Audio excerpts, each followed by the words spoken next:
Mais beaucoup de jeunes trouvent que justement, certains reviennent au rituel et à la prière, mais beaucoup trouvent que ce sont un peu des vieilles lunes. Peut-être que si on leur expliquait que ce sont des formes aussi de gymnastique mentale, c'est-à-dire que prier, chanter aide à faire taire le mental, ce cheval fou, ce singe fou, Bien comme sûr, disent les orientaux, qui est sans arrêt en train de bien nous sûr. habiter, et dont les adages d'ailleurs populaires disent très bien qu'on se perd, qu'on se noie dans nos pensées, par exemple, c'est-à-dire qu'on perd toute conscience parce qu'on est Mon uniquement... professeur de théologie appelait ça la salle des pas perdus. La salle, c'est très joli, oui. N'est-ce pas? C'est tout à Oui, fait ça, ça va mais servir dans tous les sens. voilà, mais il faudrait redire des choses comme ça, et en effet... Et comment donc? Et Hmm. comment donc? Mais non seulement cet aspect, je dirais, négatif, faire taire le mental, mais aussi faire advenir cette voix divine qui est là à l'intérieur de nous. Parce qu'à l'intérieur de nous, ce mot Bassar, il est fait de Bar, qui est le Fils, et la lettre Shin, qui est au cœur de ce mot, c'est l'esprit, c'est-à-dire cette puissance d'amour folle qui nous est donnée pour construire le Fils. Et cette puissance d'amour, au lieu que nous l'employions à construire le Fils aujourd'hui, nous l'investissons à l'horizontale dans tous nos objets de désir. C'est là où le désir prend une place extrêmement importante. Désir qui est aussi inscrit dans le nom d'Adam. D'ailleurs, tout à l'heure, je vous commençais à vous parler du nom d'Adam. On aurait pu reprendre aussi cet aspect-là. Nous sommes faits de désir. Nous avons un désir d'absolu en nous infini, qu'on va traduire par désir de bonheur, désir, mais aussi ça peut être tous les objets de désir qui sont mis à notre disposition et que la société aujourd'hui nous offre uniquement dans le sens de l'avoir, mais pas du tout dans le sens de la verticalisation de l'être. Justement, voilà le drame de notre société. Moi, je vis tout ça très très fort aujourd'hui.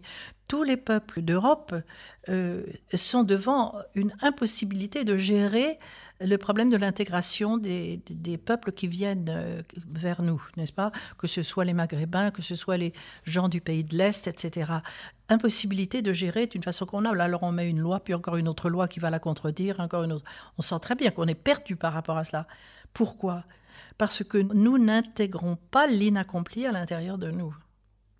Vous pouvez expliquer cela un peu plus? Alors, c'est-à-dire tout ce potentiel, toutes ces énergies potentielles dont je parlais tout à l'heure, que nous appelons le mal, qui n'a rien à voir avec le mal. Une énergie, c'est ni bien ni mal. Qu'est-ce qu'on va en faire? Voilà, n'est-ce pas le sujet? Or, la vocation de ces énergies, c'est d'être intégrées par nous, c'est-à-dire retourner en information. L'énergie, c'est de l'information. Les physiciens le disent aussi aujourd'hui, n'est-ce pas? Et si ces énergies-là, nous les retournons en qualité d'amour, car ce n'est que l'amour. Il y a un mot dans le Cantique des Cantiques, l'amour est plus fort que la mort. La traduction la plus juste, c'est la force de l'amour permet les mutations. Et si vraiment, par amour, nous transmutons ces énergies, elles construisent cet amour. Elles nous en donnent un beaucoup plus grand, parce que ce qu'on appelle l'amour aujourd'hui, c'est pas grand-chose. Mais elles nous en donnent une autre dimension qui est capable de soulever les montagnes. Alors, c'est ça le processus d'intégration. C'est ce qui fait le processus de mutation, justement. C'est ça, c'est intégrer les énergies. Et je dis toujours que nous avons un enseigneur extraordinaire qui est à l'intérieur de nous, qui est le rôle du globule blanc. Le rôle du globule blanc à l'intérieur de nous est de garder intact le corps, n'est-ce pas? Qu'il ne soit pas attaqué par les microbes, les virus, etc. Donc, il est vraiment le gardien de notre intégrité. Et nous naissons avec un système HLA, Human Leukocyte Antigène, qui est propre à chacun de nous, qui est notre carte d'identité. Il n'y a pas deux systèmes HLA semblables. C'est quelque chose de fantastique. Donc, que nous avons à construire au cours de notre vie. Et construire de telle sorte que si nous arrive un microbe, un virus, etc., le système HLA va agir de la façon suivante.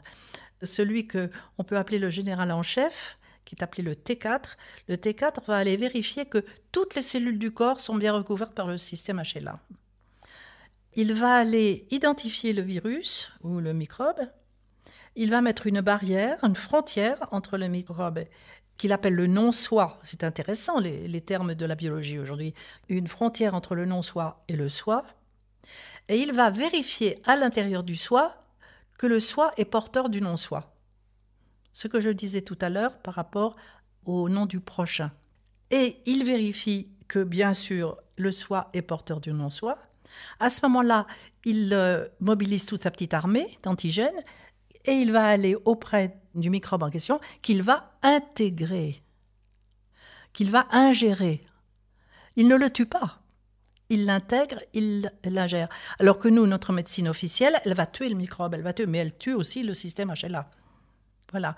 Alors, c'est ça, c'est ce processus d'intégration qui devrait présider à la conscience aujourd'hui.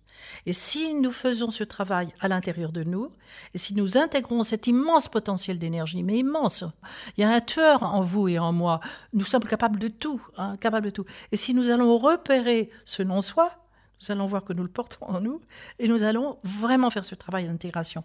À l'extérieur, nous n'aurons plus aucun problème pour intégrer l'étranger. En fait, vous voulez dire que nous devons apprendre à être à la fois solitaires, ce que nous sommes aussi dans la vie, et solidaires dans tous ces processus d'intégration et d'évolution et d'avancer ensemble. Mais je dirais même qu'il y a une certaine qualité de solitude qui me rend plus solidaire que jamais de l'humanité tout entière. Parce que plus je vais vers moi, plus je vais vers l'unique, plus je deviens universel. Alors que la plupart du temps, vouloir être solidaire uniquement par la voie extérieure, c'est du plaqué or.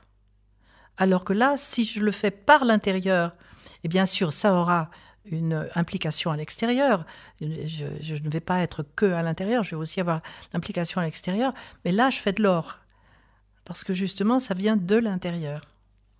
Oui, ça me fait penser à Milarepa, justement, qu'on citait tout à l'heure, qui disait aussi bien difficile est d'aider autrui pour celui qui n'a pas réussi à se comprendre lui-même. Exactement. Exactement. Je dirais que si on n'a pas la communication avec nous-mêmes, on ne peut pas avoir une vraie communication avec l'autre.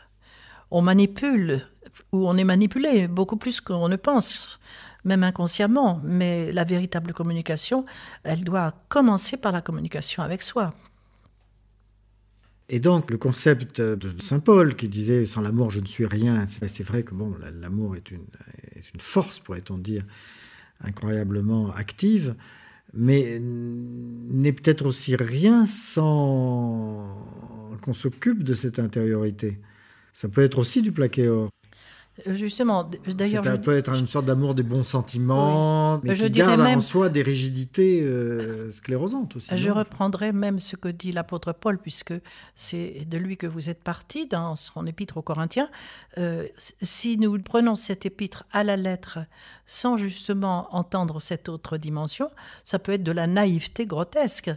L'amour qui accepte tout, qui comprend tout, qui est patience absolue, etc. Ça peut être une naïveté absolue. Si justement elle n'est pas vécue par cette prise de contact avec le Dieu qui nous habite à l'intérieur de nous, qui nous parle et qui nous conduit vers la réalisation de notre liberté. Beaucoup en vous entendant là, tout précisément, diraient mais bon, j'ai essayé des tas de choses, mais je ne l'ai pas trouvé ce Dieu. Pourtant c'est quelque chose de simple en soi. Très souvent, est-ce qu'on ne complique pas l'image de Dieu qu'on croit? Vous savez, Maître Deshimaru, justement, disait souvent les Occidentaux sont fascinés par le Satori. Alors, le Satori, ils voient ça comme les illuminations de Versailles, un son et lumière, comme si ça devait être quelque chose de gigantesque. Mais il disait, mais tous les jours, nous avons des Satori. Vous savez, ce concept d'éveil. Oui. Nous avons des petits Satori, nous avons des moyens Satori, des grands Satori. Parce que chaque fois que nous avons un moment de prise de conscience, de réelle conscience, nous avons un moment d'éveil à notre vraie nature en nous. Est-ce que nous ne déformons pas justement le concept de divinité, d'absolu, de Dieu, pour en faire quelque chose de tellement lointain et immense, sans s'apercevoir que c'est peut-être tout simplement un petit ruisseau qui coule... Vous savez, la loi du Lévitique chez les Hébreux, tu ne construiras pas d'image taillée. Ces images taillées, ce sont toutes ces images mentales détestables. C'est justement ça qu'il faut détruire. C'est détruire toutes ces idoles pour entrer dans cette expérience de l'unique à l'intérieur de nous. Et vous avez raison, c'est chaque instant qui nous relie au « je suis » de l'être, car le saint nom Yodévavé en hébreu, c'est le présent du verbe être, « je suis ». C'est chaque instant qui devrait être une communion avec ce « je suis ». C'est tout, il n'y a pas de représentation. Et ça, c'est insupportable. Et ça nous éloigne justement de cette expérience fondamentale. Ça nous en éloigne. je suis bien de votre avis.